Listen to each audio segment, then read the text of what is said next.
sir, I want to start with the Panthers, but I don't want to linger too much on the Panthers, because if fans weren't already done with Bryce Young, when Andy Dalton panics and throws the interception through Miles Sanders to Dante Fowler for is Dante Fowler?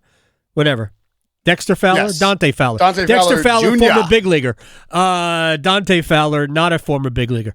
When he throws that interception that is run back for a touchdown, at that point, Panthers fans would have gone, let's see the other guy.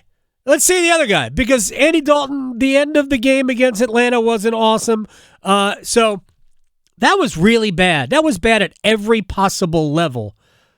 And we didn't see Bryce Young until one series, their last offensive series in the fourth quarter. That was just, is that rock bottom? I guess that's my question. No. It's not. It can get worse than that because it wasn't even, look, I think Washington's a great story, but I don't think they're a great team. I love them. I want them to win the division. I have a ticket on them to win the division. But I don't think they're a great team. I don't think they're a great defense. And they had Marcus Mariota at quarterback after the first series. Yep. I can't think of anything more embarrassing than what I watched. Non-competitive for 60 minutes.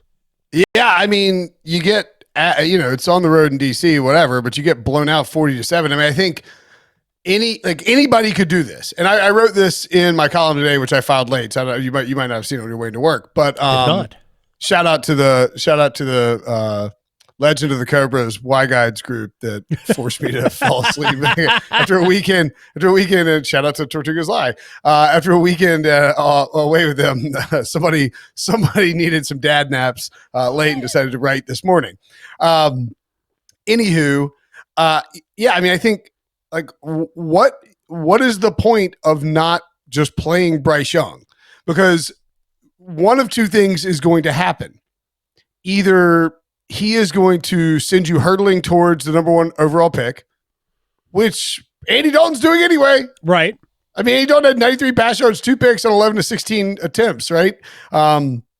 Or he's going to win some games and maybe you find out that he could be the guy and you extend it a little bit. And I don't think that's going to be the case. I think this defense is too bad to stop anybody. I think the Panthers are going to be a speed bump for the next, certainly for the rest of the season and maybe for the next several years. I mean, this just isn't, it's not a good football team. They're not good. They're just not good. And I think what I'm curious to see is, do you play, Dave Canales has said, hey, Dalton's the guy moving forward, whatever. I mean, but I just play Bryce Young. Let him just see if he can play his way out of something. And if at the very least, you would be able to say, all right, we gave this guy 2 seasons. It didn't work out. We have the top overall pick. We're going to go in a different direction. Or you draft somebody else to put some stuff around him. But it does you no good to kick the can down the road on trying to figure out if Bryce Young can be the guy in year 3. I don't know. It's a mess. It's a really tough situation because there isn't we've seen teams flip it around. The Texans are a good example, ironically, I guess, because they got C.J. Stroud, but they also got a lot of other pieces in place along with C.J. Stroud. The Panthers are a long way from being that. And so I think if you're going to have a lost season, at least throw the quarterback out there who you took number 1 overall. And if he can't elevate the team at all, and he probably can't because Andy Dalton can't even do it either, right? Then at the very least, you have put it out there that you can move on from him and try and go in a different direction. But again, at the same time, I don't know that you're going to take somebody number 1 overall next year. No. Or at the end of this year, and they're going to come in and it's going to be fine. You need more. You need more than that. They shouldn't. They should actively. I think the best case scenario for the Panthers is that a quarterback does emerge as a target, as a first overall pick, and they trade it. That's the best case scenario. The worst case scenario is, it's really not a quarterback that anybody wants, number 1. And how much can you possibly get for some other team to trade up and draft The worst Travis case scenario Hunter. is actually Cleveland or New England. Both of them are 1-6. Tennessee also at 1-5, by the way. And the Saints and the Giants at 2-5 don't look very good either. Jacksonville and the Jets probably get better, but the worst case scenario is you finish like the second or third pick. There is a quarterback who emerges who's the guy, and either you get leapfrogged by another team, or you have to trade a bunch of stuff to move up and get him at number 1 overall. So I don't think the Panthers are going to. I think they've got maybe one more win accidentally in them. Maybe that'll be enough to have them not get the first pick. But that team that I watched, that team's non-competitive, and I've been saying this for weeks. I think they should make a list of every single asset that they've got that would be available, that would attract a trade. Agreed, it won't. And they should move it.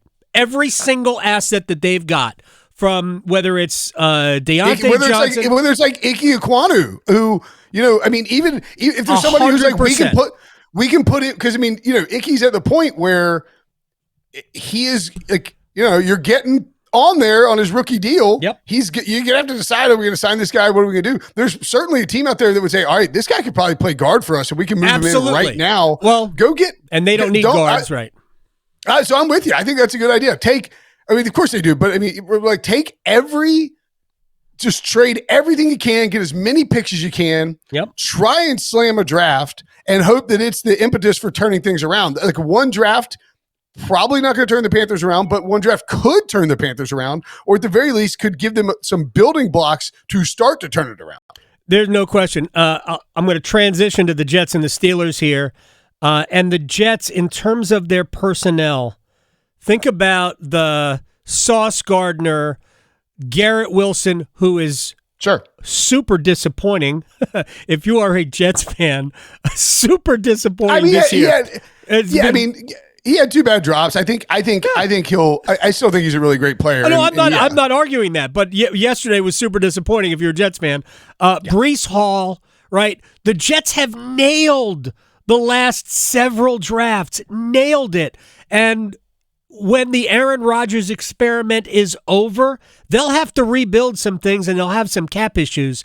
But, man, there is a core of good young players there that will at least keep the Jets competitive if they can nail some other drafts, which I don't know if they will. But you think about Houston and, Tank Dell, Nico Collins, CJ Stroud, like you get in the course of several drafts, along with Will Anderson, right? You trade for, like Titus Howard. Like they're just, if you hit on, and it's hard to do, I get it. Another example, the Saints in 2017, they were 8-8 or maybe even 7-9 for like 3 straight years, despite having Drew Brees and Sean Payton. Right. They get Ryan Ramczyk, Marshawn Lattimore, Alvin Kamara. The safety Williams, like Marcus Williams, like you nail a draft like that, and all of a sudden they were winning 13 games every year. It can take you from one tier of team in the league to another tier. So yeah, absolutely. Yes, that's what. If I were the them, Jets are also 2-5. So I'm not sure like we're making a great compelling case. Right, but they're 2-5 because their quarterback's bad right now. Let's get to the quarterback of the other team, however. Because NC State legend, Pittsburgh Steelers, Russell Wilson. Absolutely. A whole pack of Steelers. So, look, I was really multitasking yesterday because my focus was on the Mets staying alive against the Dodgers, which did not happen. Spoiler alert. But YouTube TV has this nifty little, multi-view. I had 3 things on at the same time. Yeah. There's also the WNBA whatever the WNBA paid YouTube TV to boost the ratings by like jamming it in with the NLCS and Sunday Night Football. It wasn't enough. I watched the overtime. It was great.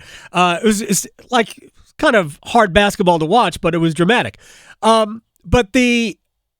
So when the Mets were, giving up runs, I took a little break and I watched some of the Steelers and the Jets. And I know just from looking at social media that the world had checked out on Russell Wilson after like the first 2 series. They're like, could we please go back? First three drives were pretty bad. Can we go back to Justin Fields? And I was like, I didn't weigh in because I hadn't seen it. And then I flipped to the Jets. I watched a couple of series. I'm like, was this the Russell Wilson they're talking about? Because this Russell Wilson's good. And he made throws. He looked poised. Like, not that Fields doesn't do a lot of really good things, but throwing the football accurately isn't one of them. And Russell threw it pretty well, and I'll be surprised. He's going to have to get hurt for Mike Tomlin to change his mind now. 100%. And I would know too. Chris Collinsworth pointed this out on the broadcast later. He's like, Fields' rushing ability opens up the run game for Najee Harris, and that is true.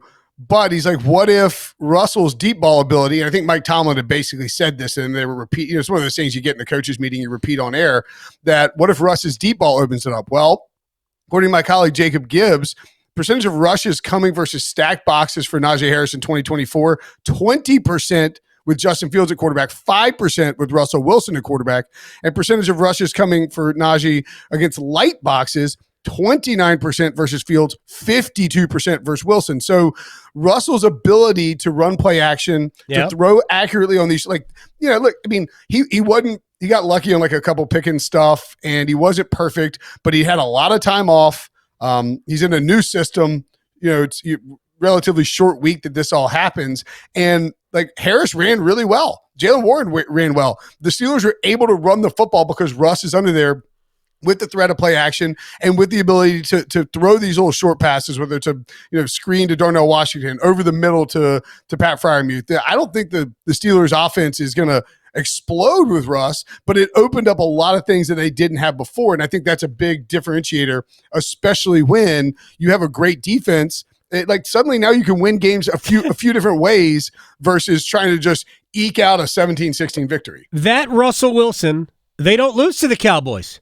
That Russell Wilson, they beat the Cowboys. So somebody asked Tomlin about the move to Russell Wilson during the week, and Tomlin's response was, "That's why I'm highly compensated." And it was hysterical the way he ended the press conference and walked out. No, that was last night, I think, when he was like, "Is that one of your boldest moves ever?" He's like, "That's why I'm compensated." That's why he was definitely excited about things as he was walking off the field last night. He had another good snarky one-liner. I believe is at the expense of our friend Brooke Pryor, unfortunately. But she said, "Did Russell, when he plowed through for that touchdown and fought his way into the end zone, did it show you the resilience that you knew was in there?" He's like, "It was a sneak." That's his only answer. He needs to be nicer to Brooke Pryor. That's my friend. He needs. I love Brooke Pryor, but Mike Tomlin's funny. I love Tomlin too. I'm a big. I've been saying this before. The only thing that would ever get me back to the Jets is if the Steelers did something dumb, and if the Jets could convince him to come there. Of course, Mike Tomlin's too smart to take the Jets. Exactly. Way too smart to take that job. I'm not the only one enjoying the tire fire that is one Jets drive, right? No, I mean it's unbelievable. I mean, I think I saw. I believe this is correct, but it is definitely correct. Devontae Adams lost to the Steelers, got traded, and lost to the Steelers again, all in the span of 7 days. I mean, it's incredible. It's hard to do. Their month of October has been pretty wild. They were 2-1, then lost at home to the Broncos. They're a complete mess. Well, so October is lose to the Vikings in London, fly home, fire your coach, lose to the Bills, trade for Devontae Adams, lose to the Steelers. And I mean, look, they've got the Patriots, Texans, Cardinals, and Colts coming up before their Week 12 bye. I don't think it's insane to suggest they could find a way to go 3-1. The Pats are bad. Cardinals defense isn't very good. Colts are a hot mess right now with their quarterback situation. Texans at home. I think they could beat the Texans too, but that's another matter altogether. I think but if you go 4-0. You could go 4-0, but you go 3-1 and you're 5-6, and you're just right back there on the fringe with your bye. And 2 division games against the Dolphins. Tua will be back. How long he's back, depending on what their record is, we'll see. Yeah. Seahawks, Jaguars, Rams, and Bills. I mean, there's some wins on there. So they can still make the playoffs. They can still get to 10-7. I think the implied odds are 30% playoffs. Yeah, based on the real problem is the quarterback ain't the quarterback they thought they were getting. Would they trade Rodgers for Russ right now? Probably not, because Russ has only done it once. But if Russ did it again, the trade deadline is after next weekend, right? Yeah, I mean, it's not a realistic trade. I'm just, no, it's wondering not. if they would I'd want to see it again if I were were any team. But I think you have to go 3-1. You like an absolute must-win game at New England this week. You can't lose at New England and go 2-6. If the Jets go 2-6, they should also consider trading some assets. Trading Devontae Adams. All right, real quick, we have like a minute. Kansas City 6-0. They look like they're playing like butt. Patrick Mahomes is the second quarterback in the last 30 years with more interceptions than touchdowns for a 6-0 team. Do you know the other one? Aaron Rodgers. 2015 Peyton Manning. Really? Yeah. Oh, for Denver. Yeah. He couldn't throw it all. The Chiefs. Look, here's the thing about the Chiefs, though. You know, I said before the season, and I'll go quick, there's a chance that maybe they go nuclear and just destroy everybody with all these new weapons. That's not happening, obviously. Rashee Rice, Isaiah Pacheco hurt. But they're 6-0, and they have Patrick Mahomes and Andy Reid. And we saw what happened when they limped offensively to the playoffs last year and just rolled. So this is just what you do early. You stack wins. You figure out who you are. They are the new Patriots. This is what New England did for years. They're just the new Patriots, and they're probably going to three-peat and annoy everybody. I don't know if they're going to three-peat, but they're going to make a run at it. I don't think there's any question they're going to make a run. They're going to win that division. By the way, I look forward to the Buffalo Bills clinching before Thanksgiving. That is Will Brinson, senior NFL writer, CBS Sports.com. He sorts the Sunday pile. My friend, I will talk to you next week. All right, buddy. See you, man.